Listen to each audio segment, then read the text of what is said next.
While the top four teams go at it head to head, the other 28 teams have gotten off at Elimination Station. As the scrambling around for a head start to the offseason begins, new coaches, players, retirement updates, and free agent targets have shaken up the game. Who are the biggest winners and losers heading into next offseason? Find out now on Beyond the Blitz.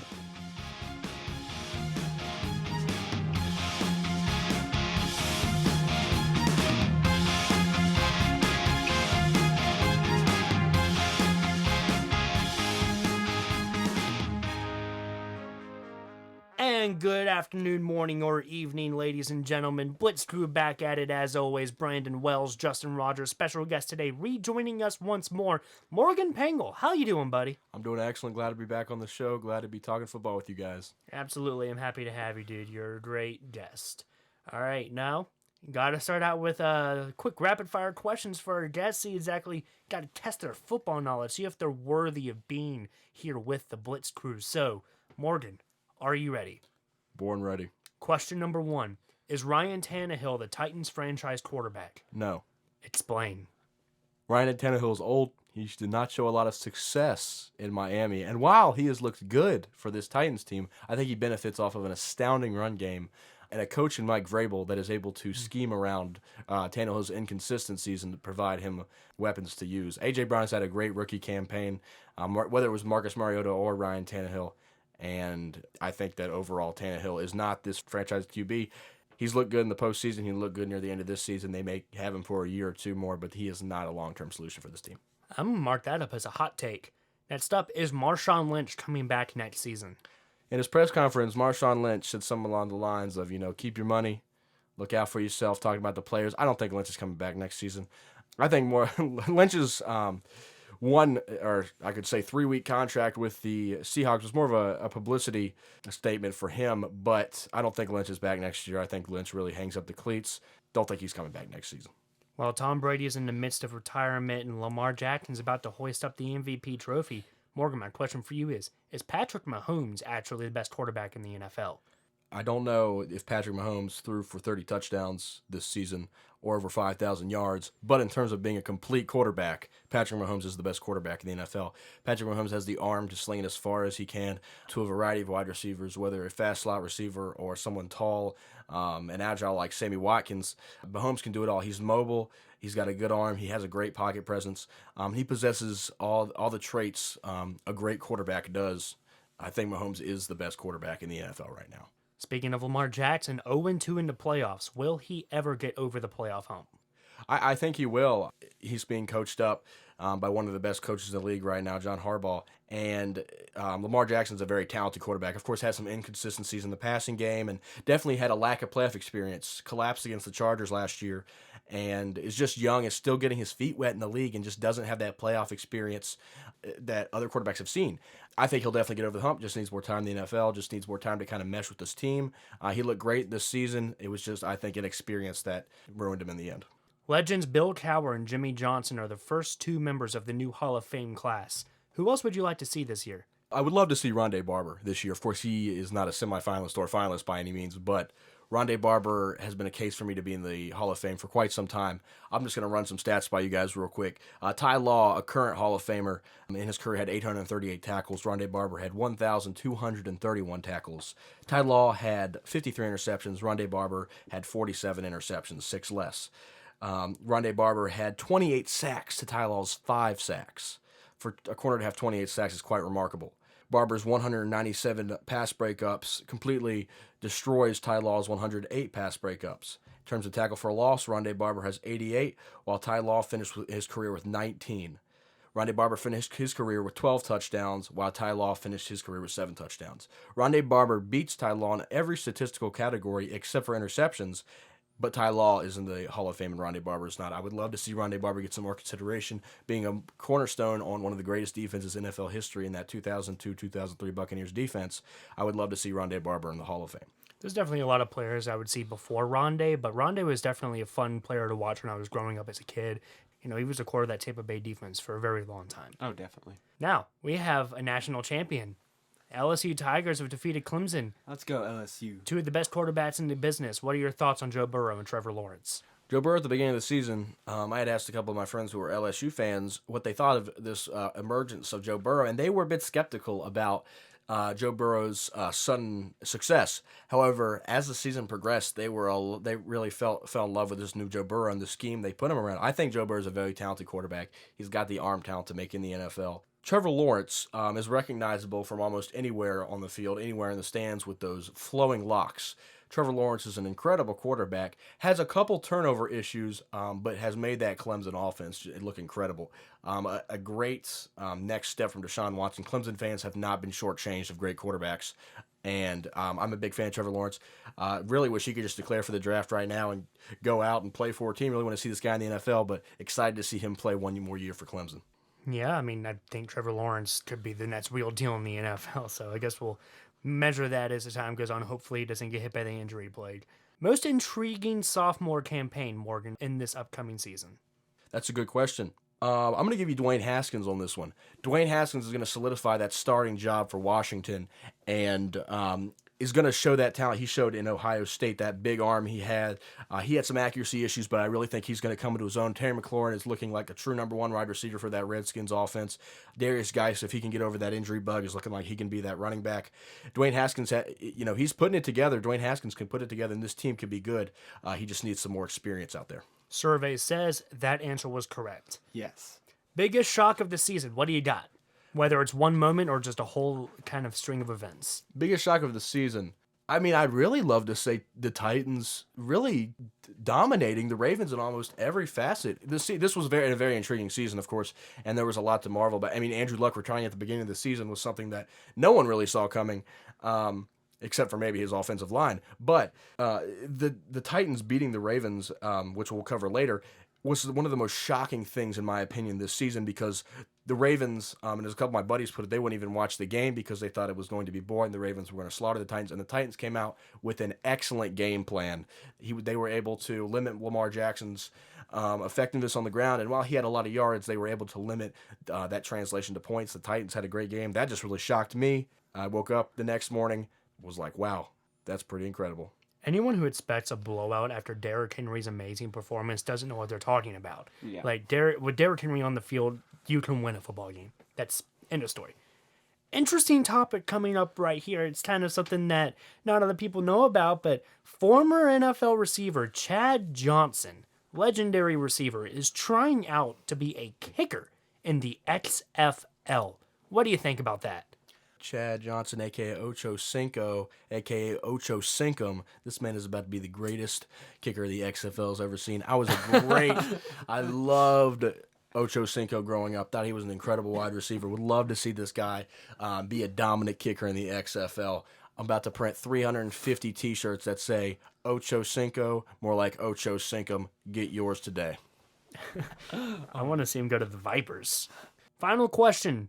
Cleveland hires former Vikings offensive coordinator Kevin Stefanski. He's the only coach we didn't get to talk about on our last podcast, so we're going to let you have the honors, Morgan.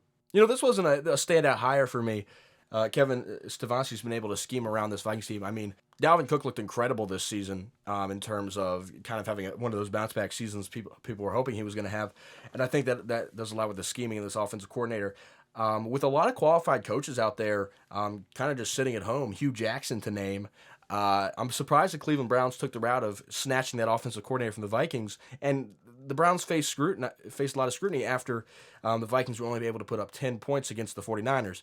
The 49ers, though, do have a stout defense, and I think the Vikings offense was pretty great throughout the entire season. Again, if you're working with Kirk Cousins and he's having the success he's having, there's got to be some scheme. There's got to be a good scheme going on, because Kirk Cousins by himself, he doesn't get that done. I think Kirk Cousins has always been a very on and off player, and he just turned it on. I don't know how much it has to do with Stefanski, but I've always believed in Kirk, and he finally earned his paycheck. Yeah. All right, and now we are going to have the divisional round recap. We've talked about a couple of these games already, but let's go a little bit into some more detail. Just talked about Kirk Cousins. Thought that he could possibly get it done against the 49ers, but that offense couldn't get it done as they lose in San Francisco 27-10. Guys, what do you think about this game? How come the only team the Vikings can beat in the postseason is the Saints? The 49ers looked like a complete team. They looked like a championship caliber team, and they're going to have a big chance to prove it this upcoming week. They deserve that win. They were the better team. 100% agree with that. 49ers looked like a team that got a week of rest and used that week of rest to prepare. Looked like a complete playoff team. The Vikings had a great win the previous week, but the 49ers were just able to put together for a dominant win.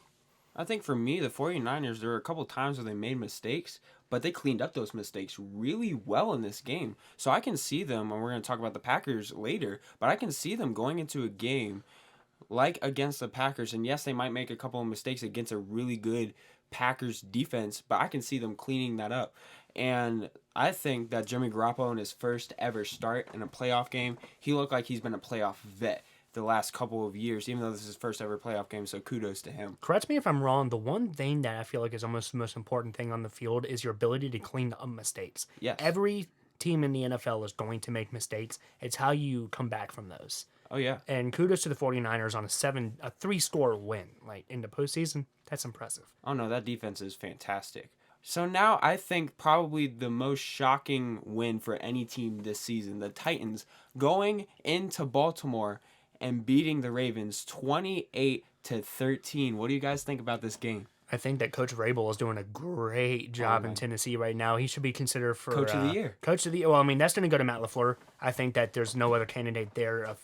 It's just amazing things Matt LaFleur's done there in But Green Bay. Vrabel should at least be considered. Vrabel should definitely be considered. The only thing with that is arguably, the decision, first off, to bench Mariota for Tannehill, great. But, Derrick Henry, he's their guy. He's that dude. I do think Derrick Henry is the best running back currently in the NFL. Give me Derrick Henry right now above Todd Gurley from a season ago, above Zeke the year before that. Derrick Henry right now is one of the greatest running backs of all time. When he's playing like this, he can't be beat. The only thing that Derrick Henry's problem is overall is consistency. But once he's hot, he's hot. It takes him a while to get there. He's there, and he's going to have another 150-plus rush yard performance against the Kansas City Chiefs, and he's going to keep his team in this. Titans defense, also no joke. They shut down the MVP. And Lamar Jackson still got 500 all-purpose yards, right? Which, when you only put up 13 points, why? Like, what? But Tennessee red zone defense, amazing. Oh, yeah.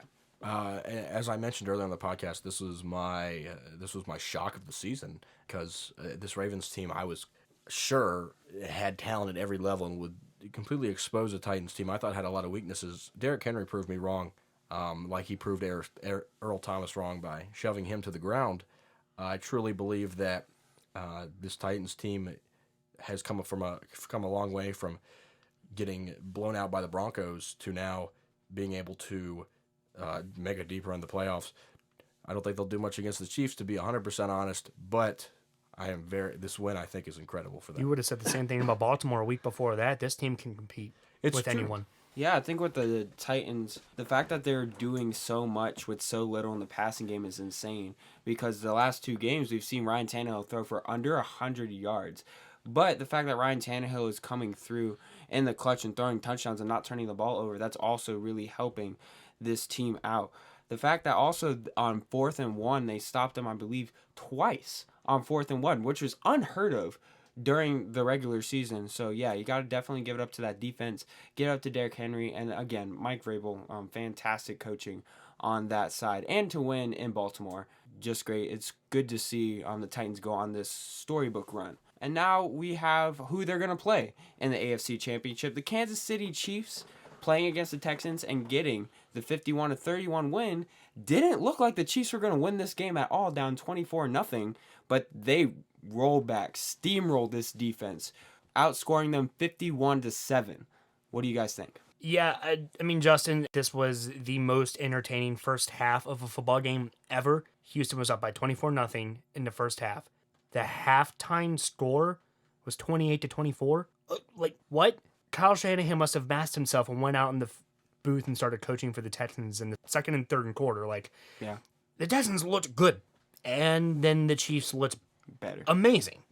What the Chiefs did in the last 3 quarters of football in that game was absolutely insane. If they can play like that, if you get rid of that first quarter, that Chiefs performance was mind-boggling. And if they could play like that next week, Super Bowl champs. Yeah. Easy. Yeah, and this is why football is a 4-quarter sport. If it was only a 1-quarter sport, the Texans would have walked away and walked into the AFC Championship. But If you have Vernon Hargreaves, the third on your defense, you're going to expect to get torched for at least 31 points a game, and Houston got torched for 51 points. Kudos to Andy Reid for staying cool, down 24-0, running his game plan, letting Patrick Mahomes do what Patrick Mahomes does, making big-time throws down the field and making reads and looking the other way when throwing to a receiver on the other side of the field. Kudos to that Chiefs team. Kudos to the Texans for making it look like it could be a game at one point, but kudos to the Chiefs for absolutely steamrolling them in the final quarter and a half. Yeah, you also got to give it to this Kansas City Chiefs defense in the second half. They definitely transformed this game, only allowing the Texans, to score 7 points in the second half. And now them having the advantage at home, I think it's hard for them to be beat. I could see them going to the Super Bowl, but we're going to talk about that later. And the last game we saw in the divisional round, the Packers at home just squeaking by the Seattle Seahawks 28-23. What do you guys think? This is one of the examples that the final score doesn't always tell the story of a game. I think the Packers won by more than the score says. Okay. I think that they played leaps and bounds better. Yes, they gave up a lot at the end of the game, but when you play as well as you did for the first three quarters, you can almost afford to do that. Like, granted, I've seen that has happened a lot in the NFL where teams get a comfortable lead, they stop, and then it's a close game, and that's what happened here. But I still think the Packers were the better team, and that's why they won. There's that controversial call late in the game, which, if you look at it, you can still argue whether or not there was a first down because the yellow line is not official. Right. It's not official. Look at the picture. That's yellow line wasn't where the actual chain was. So you can argue that all day. I mean, at the same time, they called it a first down on the field. It's hard to overturn that kind of call without a good camera angle. I think that call is right. This Green Bay team is impressive. Aaron Rodgers at home, you never know. Like, they're always going to compete with him. That's just the way it's going to be. You know, Seattle played well. They played well. Russell Wilson is still one of the best quarterbacks in the NFL, and he proved that. Yeah. He did his part. But I think this Green Bay team is a lot better than a 5-point victory, and I'm really interested to see how they come out next week. I have to agree with Brandon on this one. The final score does not at all indicate how this game went. Up until halftime, really, the Packers were dominating this game. They were dominating the run game. They were dominating the trenches. They just seemed like the better team. They seemed like they were well prepared. Shout out to the Seahawks for coming back, though, staying level-headed in that situation and being able to orchestrate a comeback. But the call on the field, it is what it is. The Seahawks had a great season. Credit where credit's due. It was a good game. Packers are on to the NFC Championship. Yeah, I'm going to have to agree with you guys. I think the Packers deserve to win this game. But the way their defense played at the end of the game, I just don't know if they can move on and play 4 quarters of football. You allowed 3 touchdowns in a row to, in my opinion, a one-dimensional Seahawks offense. That was all Russell Wilson. I will give props to Russell Wilson. He had a fantastic game, but when you are allowing 3 straight touchdowns, when you know what's coming, you pretty much know the pass is going to come until you get into the red zone and you're just going to hand it off to Marshawn Lynch. I just don't know if this Packers defense can play all 4 quarters. My argument with that is there's a handful of players in the NFL, a handful of quarterbacks that you cannot possibly game for. You have Russell Wilson, Patrick Mahomes, Lamar Jackson. I got to put Carson Wentz up there. Deshaun Watson, we saw it against Buffalo. Yeah. Just players like this you cannot game plan for. No matter how good your team is, these players will rip big ones off of you. Jimmy Garoppolo is a much easier quarterback to game plan for. I think you can actually strategize a way to slow him down. And he's nowhere near as a high-powered offensive weapon that Russell Wilson is. I like the 49ers team better than I like Seattle's team, but I like Matt LaFleur as a coach. This is going to be the biggest challenge of his career, and I think he's going to do it. Okay. We're about to go to one of our more favorite subjects here on Beyond the Blitz. It's time for Hot Takes. So today here on Hot Takes, we're going to talk about some more headlines that we couldn't quite talk about at the beginning with a strong emphasis on retirement. It's retirement season, and there's 2 big names that have already announced retires. I'm sure more is coming in the next couple of days. Heck, maybe in the next couple of hours, possibly something's going on right this second we don't even know about. But retirement season is always insane. Every year we get a lot of big names, and this year no different. I want to start out with the less surprising one of the 2, and that's Antonio Gates, the Chargers tight end, 16 seasons in the NFL, has the record for the most receiving touchdowns out of any tight end in football. I think it's 116 touchdowns, surpassed legendary Tony Gonzalez. Amazing player, amazing career, and he's definitely, in my opinion, first ballot Hall of Famer. What do you guys think? Yeah, Antonio Gates is an absolute legend. I can remember watching Antonio Gates as a kid, and I can remember watching Antonio Gates last season. Antonio Gates had longevity in the NFL, was an absolute stud for this Chargers team. Really helped Phillip Rivers develop, having that tight end that he could just kind of throw to, that tight end he could trust. It's sad to see him leave the game, but for what it's worth, he's made an incredible impact. Yeah, definitely. I think Antonio Gates is one of the best, if not the best tight end in the NFL. He definitely changed the game for tight ends when it comes to what a receiving tight end is, along with Tony Gonzalez. Just getting up the field, not just catching the ball and going down like Jason Witten does, but catching the ball, making a couple of guys miss, and going down the field for 20 yards. I think he, again, one of the best tight ends. Would have loved to see him get a Super Bowl ring. Not able to do that, but definitely good to see him go out on top as one of the best tight ends in NFL history. Where do you place him in the all-time tight end list? That's tough. I think it's Tony Gonzalez. Yep. It's really hard, but it's between him and Rob Gronkowski. Even though Rob Gronkowski didn't play as many seasons, he was a dominant tight end every season. I would put Antonio Gates just above Rob Gronkowski. Okay, interesting, bold decision. I think Antonio Gates has a more proven career than Gronkowski. I mean, you had to put... I think Antonio Gates has to be higher than Gronkowski just because of that. Right. But Gronkowski, I think, is the all-around better player. Do you think Gronkowski is going to get in the Hall of Fame? Yes, I do. If Gronkowski played his whole career He'd be a first ballot. Yes.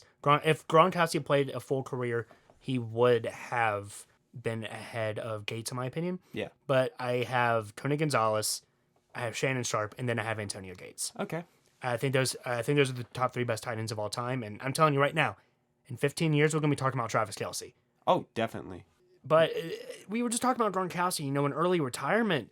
There's a lot of early retirements going on right now. We had Gronkowski last season, Andrew Luck before this year, and now Luke Kuechly, one of the best inside linebackers in football for the Carolina Panthers. Only 8 seasons in the NFL.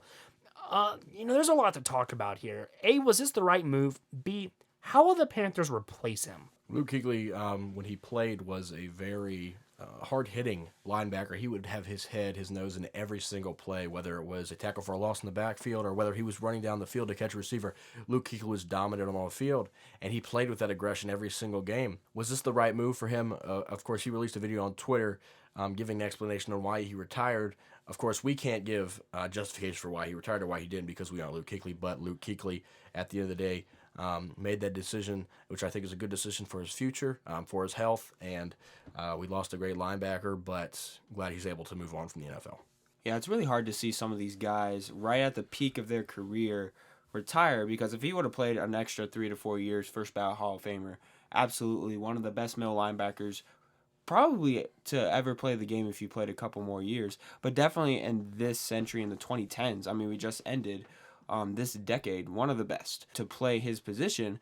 But I mean, this is the conversation of why are these players retiring? I mean, with CTE and all this stuff going on with injuries and concussions and all these things, like I think it was a smart decision for him to retire. He understood that this was a problem for him, and he even said in his Twitter video that he really wanted to play, but he understood he cannot play anymore because of just all the stuff that's going on in his head and just everything that's going on with him physically. I think it was a smart decision from him. Again, sad to see him go, but I think ultimately, smart decision. This wasn't as surprising as a move for me as it was for most people because I actually called this earlier in the season. Justin, you can back me up on this one. Yes, I can. Luke Kuechly was a player that struggled with injuries a lot the last couple of years. He's definitely solidified his place as a great linebacker. However, he didn't finish a full career. I don't think he's Hall of Fame. No. Definitely not 8 seasons. I don't think that's enough for him. Although if he played a full career, yes. Luke Kuechly is retiring with a name. He's retiring with money, and he's retiring with his health. He has happiness. He has a life ahead of him. Great move. Same thing Andrew Luck did. They know that they are great players, and they have more in them, but they don't want to risk it. They have money. They have a life. Live your life. There's more out there than what's on the football field. Exactly. And Luke Kuechly realized that, and I wish him nothing but great things moving forward. This man was a monster, and I hope he has a great future ahead of his career. But that leaves us with a question. Why are players retiring so early? And what other players could we see retire early? To answer the question of what other players we could see retire early, I had this kind of formulating while you guys were talking about this. This may be a shocker, but I could see Mike Evans calling it a career quite early. Evans has always struggled with injuries a little bit, with being 6'5", but also having pretty great vertical speed. Evans sometimes has hamstring issues. Evans sometimes has issues going up and getting hit down pretty hard. Evans will fight for the ball no matter what, and while he's a great player in that aspect, it has taken a toll on his body. Evans has a wife, he has a kid. I could see him settling down the next 2 or 3 years just because injuries are tough. If Tampa Bay keeps Jameis Winston and Jameis Winston continues to put those one-on-one balls up for Mike Evans, he might not be able to justify staying in the NFL anymore, getting hit as much as he does. I say, answering your first question of why players are retiring so early, I think we all kind of hit it on the head because they see how much they're getting hurt and they're seeing it's not worth it. Like all of the money and everything that they're doing and the accolades, like trying to go to the playoffs with a team and trying to win a Super Bowl is not worth your health at all. And I think, especially if you have a wife and you have kids, you have a family, there's some more important things but football. You said it earlier, Brandon. There's more important things than football, and they're understanding that. And again, kudos to Luke Kuechly and Andrew Luck. As far as players that are going to retire early, one player that popped into my head, Trent Williams. I could definitely see him retiring early with all the cancer stuff that's happening. I can see that. And with all of the injuries that are happening. And he's just furious with the Washington Redskins right now. And again, I would like to see him go to another team, but I just don't know if he can perform as well. And he's getting up there in age. I could definitely see him retiring. But another younger guy, I could see Hunter Henry also retiring, the tight end for the Los Angeles. He's really young. Yeah, I can see with the amount of injuries he's been having, and then when he comes back, he plays okay, but he keeps getting hurt. So when I think of players that are early retiring, I think of players that get hurt often, and players that have a future beyond football. And I think the two players I think of are Hunter Henry and Trent Williams. I have 3 names I want to put on the watch list. Okay. And they're kind of surprising names. Number 1, the least surprising of my 3, Jordan Reed. Great tight end, still kind of young. He cannot stay healthy. This dude probably has CTE for life at this point. I don't think he should come back next season. Yeah. I think the Redskins need to start finding his permanent replacement yesterday. I can see this dude retiring like now. The other 2 I have, Richard Sherman. This is a dude that has been very vocal about NFL injuries and such. He's a very physical player. He's made his opinion known that, this is a rough sport. Many times. That's going to end up happening. And number 3, quarterback Carson Wentz. Another quarterback, very talented, very athletic, cannot stay healthy. I don't think he can't finish a full season. Again, got injured in the playoffs again.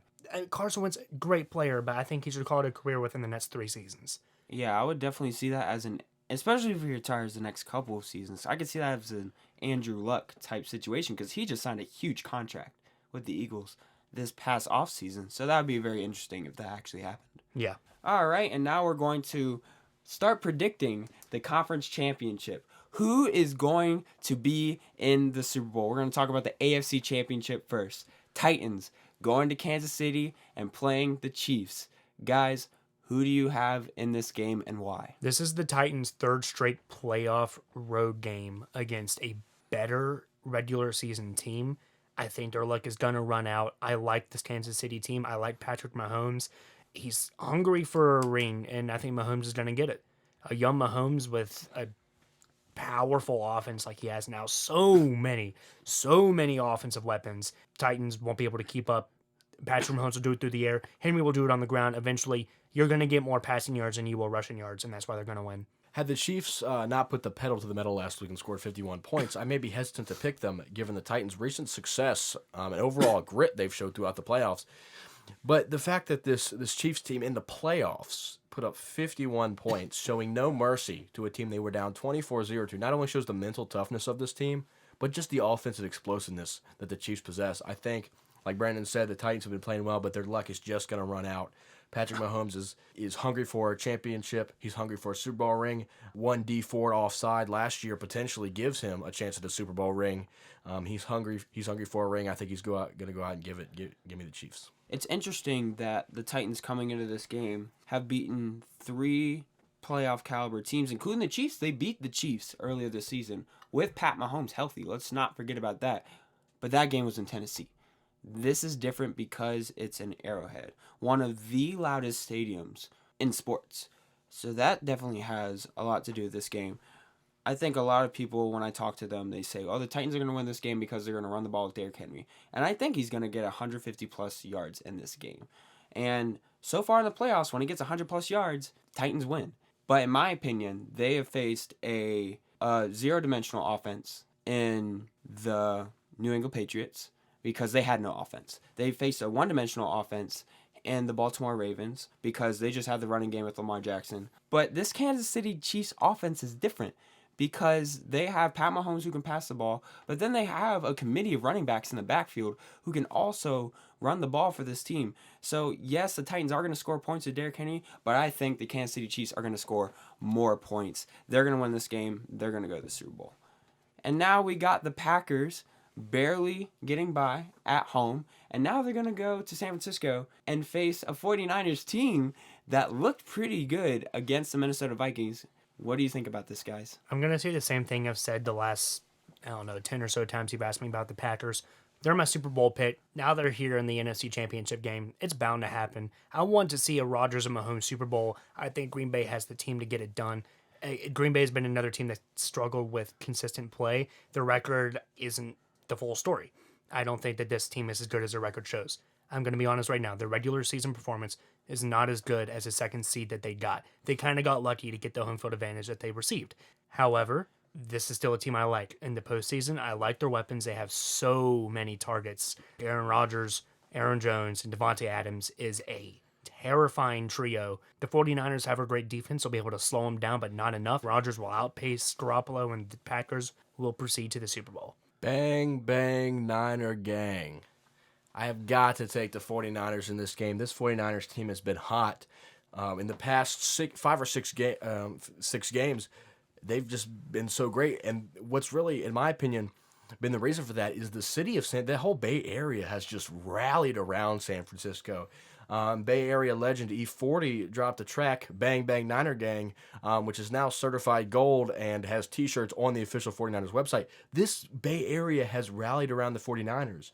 If they were going to Wisconsin, I may feel a little different. But if Green Bay is going to the Bay Area, I think it's just going to be too much for them to handle. I think this Bay Area sports love is going to give the 49ers the boost they need. I think the swagger the 49ers are carrying right now, I love to see it. I got the 49ers in this game. Love what the Packers are doing. Brandon made some great points, but I just have to take the 49ers in this game. Yeah, I'm also going to take the 49ers in this game. I picked the Packers last week, but that's because I had them playing the Vikings last week, and that was at home. And I'm going to have to go with what you said, Morgan.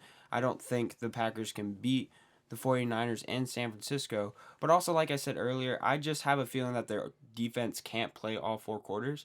But ultimately, this game is going to come down to who has the ball last. I think this is going to be a closer game than a lot of people think. The game that they played earlier in the season where the 49ers demolished the Packers, it's not going to look anything like that. This game is going to be closer. I've seen Aaron Rodgers at the end of games do fantastic things. I've seen Jimmy Garoppolo do amazing things at the end of games. This season, whoever gets the ball last is going to win this game. I think the 49ers will get the ball last. I think Jimmy Garoppolo will lead them down the field, game-winning touchdown. 49ers will face the Chiefs in the Super Bowl. Just a quick question, though. You guys watched the AFC and NFC championships last year. Those were fantastic, both overtime games. Do you guys think these games will be just as good, if not better than those games? No, I think the Packers-49ers game is going to be the better of the two games. Yes. But Undisputable. no, we're not going to get another controversial thing like we had last year with New Orleans and LA, if that's what you're asking. Yeah. They'll be good games. They'll both be really watchable, entertaining, fun games to watch. Right. But no. Yeah, Brandon put it best when he said, but no, 5 seconds ago. It's just how I feel to the answer to this question. Last year's games, the NFL committee was spoiled. They were excellent games. And although they brought some rule change controversies as well as some hatred towards certain fan bases, we were spoiled last year with great games. These games this year, they're going to be good, I think. Neither is going to be a blowout, but just don't think we're going to get that high-quality performance we got from both sides last year. Gotta move on now. You know what time it is? I know what time it is. What time is it? It's time for way too early predictions. So for this segment this time, we each chose 4 players that are moving into free agency this offseason, and we're each going to talk about them a little bit. So each of us have 4 players we predetermined. We're going to go in a circle, talk about that player. Are they going to stay? Are they going to go? Where are they going to go? How are they going to do? Just kind of quick questionnaire. So I'll start it off. I want to talk about Marcus Mariota, everyone's favorite backup quarterback, kind of, sort of, not really. Marcus Mariota had a couple really solid seasons with the Tennessee Titans. I think he still has a lot left in the gas can. This kid can still perform, and he's going to. He's not going to do it in Tennessee, though. He's going to go somewhere else. But this quarterback situation in the NFL right now is kind of odd that not many teams are actively looking for a quarterback. Yeah. There's a lot of teams that are looking for depth at the quarterback position, but not a team's looking for a starter. I think Marcus Mariota is capable enough to be a starter. However, when he gets signed, I don't think that's going to be the team's primary objective. They're going to sign him as depth. I could very well see Marcus Mariota going to a team like Carolina. Carolina is the most glaring team for me as far as quarterback needs. Cincinnati's going to get their guy in the draft, so I'm not going to talk about them. Carolina is a team that's going to start entering a long rebuilding process, and that's going to start at the quarterback position. I could very well see Matt Rule come in and keep Cam Newton as their starting quarterback. I don't think they should. It's possible. There's a lot of questions at the Carolina quarterback position, and Marcus Mariota fits their scheme. He's a player that can go in there, he can play, he likes the color blue. I could very well see him becoming the starter of this team eventually. That was the best point you had there at the end, Brendan. He likes the hey, I like the color blue too. Shout out to Marcus. Free agent I'm going to cover right now was the man taking 1 pick before Marcus Mariota, and of course that is famous Jameis Winston. Jameis Winston is the subject of a lot of controversy in the rather small Tampa Bay fan base right now, but still significant enough to make Good Morning Football and other major media outlets. And when I quote Bruce Arians saying this, I say this out of pure, just factual basis. We can win with Jameis Winston. We can win with another quarterback. Bruce Arians believes in Jameis Winston, and Bruce Arians likes Jameis Winston. We understand that. It's really like a father-son relationship. We get that. It's romantic. It's great. It's great until there's 30 interceptions thrown. That's where the issue comes in. I think Tampa Bay moves on from Jameis Winston. This may be a hot take. Take it, as you will. I think Bruce Arians coaxes Andrew Luck out of retirement to come play for Tampa Bay. Andrew Luck and Bruce Arians, very close relationship. That's what I see the quarterback answer for Tampa Bay. I also see them drafting a guy like Jacob Eason, but I see Tampa Bay not bringing Jacob Winston back. I see Jameis going to a team like the Rams, a team that is so heavily offensive-minded, but has a quarterback that simply can't push the ball down the field. If you want a quarterback that can force the ball down the field and learn an offense, it's Jameis Winston. Bruce Arians' offense is one of the toughest in the NFL to learn. Each receiver per play has 4 possible routes they can run, and the quarterback just has to realize which one they run instantly. If he can go to an offensive guru from Bruce Arians to another offensive guru like Sean McVay, I think that's a great fit for Jameis Winston. I wish the best for Jameis Winston and think he's going to end up in Los Angeles. This is the type of situation where I wish we had a face cam while we did these podcasts. Because I think mine and Justin's reactions to what you said about Andrew Luck was one of the most priceless things I've seen in a long time. He's coming back. Super Bowl Tampa Bay 2021. That would be awesome. I like that. It's the fact that you said you can call this a hot take if you want. Yes, I absolutely want to call that a hot take. That's what that is. This is like a volcanic eruption type of hot take. Excellent. Before I go into who I picked, something I thought about when you said Marcus Mariota going to the Panthers, I don't think he'll go to the Panthers because Cam Newton will leave. I think Cam Newton might retire. To be honest, like we talked about it earlier, this is the name I just thought about. Yeah. With him getting injured all the time and him making all the money he's already had, why not just retire? Just a little footnote for there. The only thing with Cam Newton is all the other players retiring have a good name. He does not have a good stipulation around his name right now. I think he wants to fix that before he retires. Great point, Brandon. Yeah, I just don't know where I'd see him going after this season, and succeeding, just in my opinion. Denver. Denver has Drew Lock. That's their guy. They know that. And Denver just likes old white quarterbacks anyway. That is 100% true. Come on. All right, so now the guy I'm going to talk about, Shaq Barrett. Fantastic season. Probably the biggest bargain from last free agency.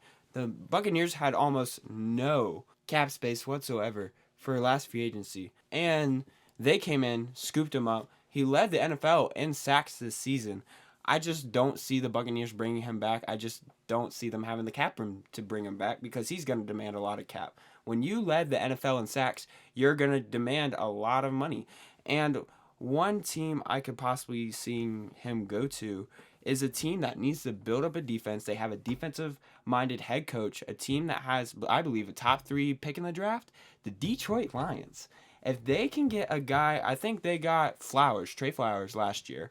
If they can have a guy opposite of Trey Flowers and Shaq Barrett, they will have a really good front four. At least on the two opposite ends, you have a defensive-minded head coach in Matt Patricia who can lead them forward. And then if Matt Stafford is healthy for an entire season, I can see them at least competing towards the end of the season. But you need a guy like Shaq Barrett to anchor that defense. This has been Shaq Barrett's career so far. Quiet. Holy crap.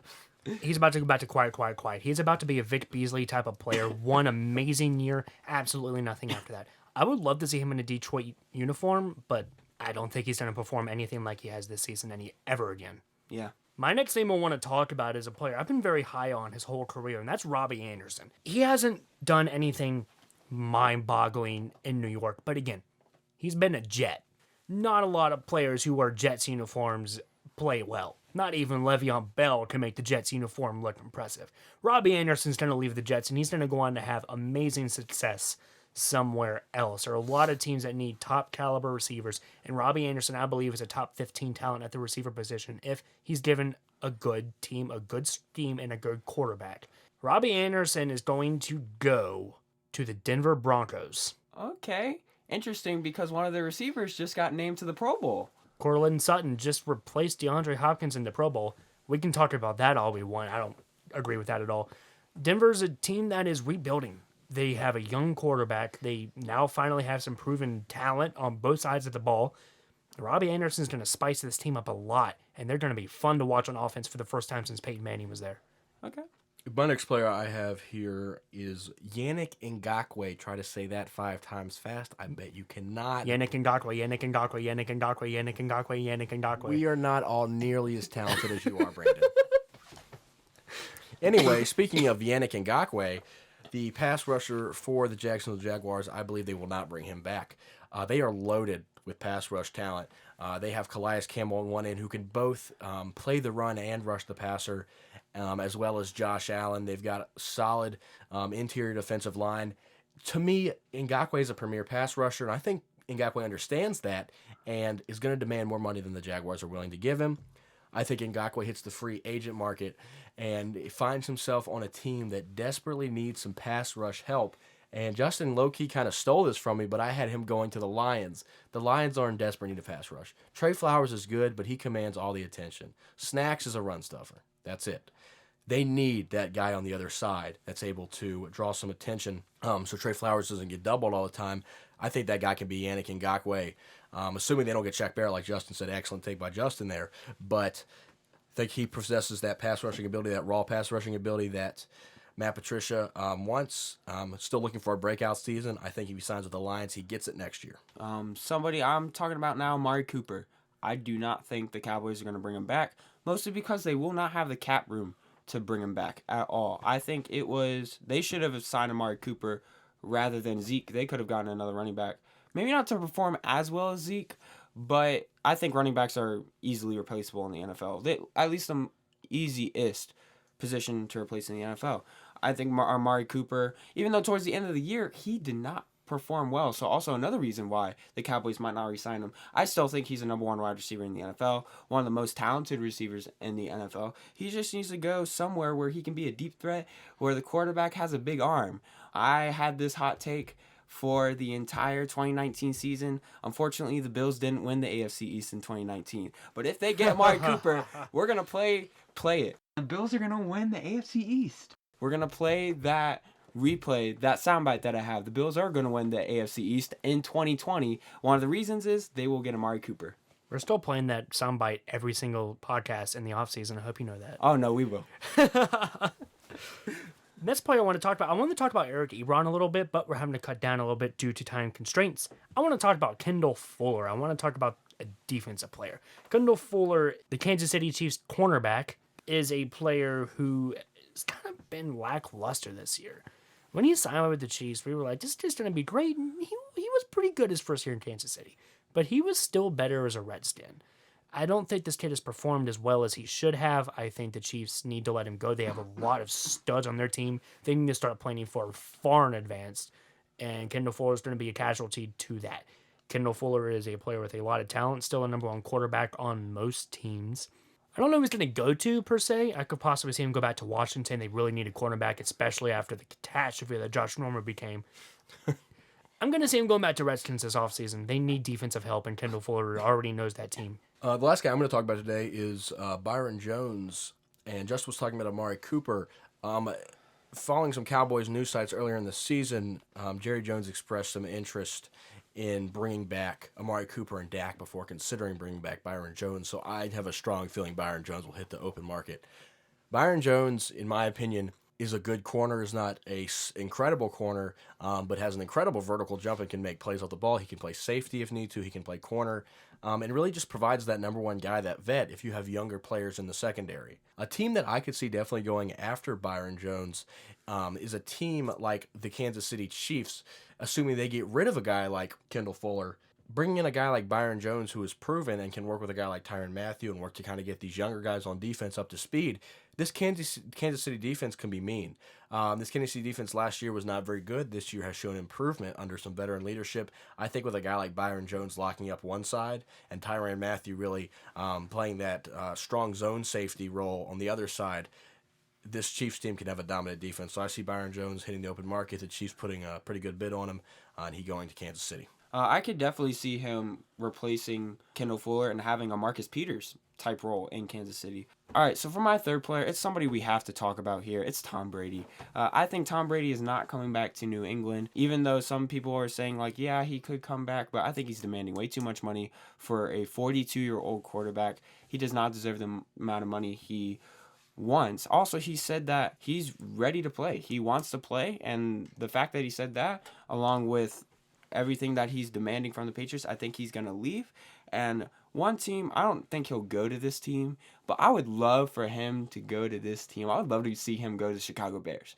I know they don't have a whole lot of weapons, as my friend Morgan here has told me time and time again. They don't have weapons. Tell him to go to Tampa. I honestly think he would be a pretty decent fit in Tampa, but if they get rid of Jameis Winston, which I do not think they will. But Tom Brady, I think with Robinson is a number one receiver for that team. They just need to add a couple more guys on that team. I think they have a second round pick in the draft. They can easily get a number two receiver in the draft. I think Trey Burton is a decent tight end who he can rely on. And I also think that they have some good running backs in the backfield and a great defense on the other side. I think Tom Brady could work with the Chicago Bears in the 2020 season. If, for whatever unholy reason, Tom Brady does not return in a Patriots uniform, I firmly believe he will. He will be in a Colts uniform. That is the only other team I can see him going to is the Colts. Ooh, I don't think I could watch the NFL after witnessing that. man. Would they give him 12? Think about Tom Brady ending is his career the interesting. same place Peyton Manning started it. But Andrew That was- Luck retired with 12. Would they give him 12, disrespecting Andrew Luck, who did so much for that franchise and then retired due to health reasons? Tom Brady is a player who would change his number out of respect for someone else. He already offered Mohamed Sanu number 12 when he came in. That was Mohamed Sanu. Yeah. No one cares about Mohamed I Sanu. could very well see Tom Brady coming out like a number 7 jersey just for old classic A good number times. 1 jersey. Tom Brady in a number 1 jersey. Book it. Number 99, first time ever. Oh, man. It'd just be very interesting to see him in a Colts uniform because of the rivalry that he had with Peyton Manning. All those AFC Championship games, Yeah. and then him beating Peyton Manning in all the AFC Championship games, except the one time Peyton Manning and Marlon Jackson getting that pick six to end the game. It'd be really weird to see Tom Brady in a Colts uniform. Wouldn't be as weird as seeing him in a Tampa Bay uniform. What? Morgan. That's an MVP season for Tom Brady right there. You give him Mike Evans, Chris Godwin, O.J. Howard. No chance. O.J. Howard has a 2,000-yard season. Book it. Call it a hot take if you want. I call it a volcanic take. Shout out to Brandon for that word. All right, everybody. Well, I think that just about wraps up what we have here today. Thank you very much for tuning in. Blitz Crew, as always, Brandon Wells, Justin Rogers, special guest today, Morgan Pangle. Thank you very much for coming out, and we will be back next week for another episode of Beyond the Blitz. We have a lot to talk about all the time, always, so please stay tuned, and I hope you follow us on Spotify if you aren't already. Again, this has been Beyond the Blitz.